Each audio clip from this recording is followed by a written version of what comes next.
Le président de la République a annoncé dans son interview du 14 juillet le lancement d'un grand plan de sobriété énergétique. De quoi s'agit-il? Il s'agit pour la France, dans les 2 ans qui viennent, de faire un effort de réduction de nos consommations d'énergie, le carburant, le gaz naturel, l'électricité, de 10%. C'est la première marche qui va nous permettre de réduire nos émissions de gaz à effet de serre. Selon les experts, il faudrait réduire d'ici 2050 notre tendance de consommation d'énergie de 40%. 40%, c'est gigantesque et il faut s'y mettre tout de suite avec cette première marche de 10%. C'est utile pour la planète, bien sûr, mais c'est aussi utile pour pouvoir passer l'hiver et se passer du gaz russe dans les années qui viennent. Alors comment on va faire ? En mobilisant d'abord les plus gros acteurs, ceux qui ont des moyens d'agir, ceux qui ont des moyens de nous entraîner collectivement. C'est d'abord l'État, ses administrations, ses ministères. Nous devons être exemplaires et nous devons faire des progrès en la matière.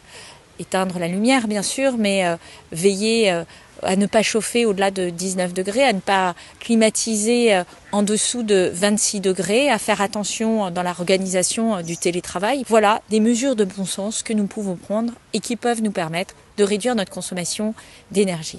C'est également le cas des entreprises. Les entreprises ont un rôle important à jouer.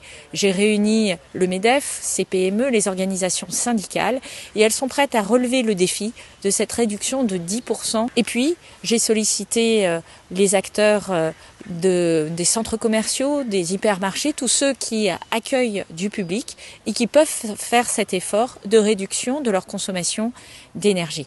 Dans le même esprit, je réunirai prochainement les acteurs du logement, parce que eux aussi ont les moyens de piloter la consommation de l'énergie, et nous continuerons ainsi secteur par secteur.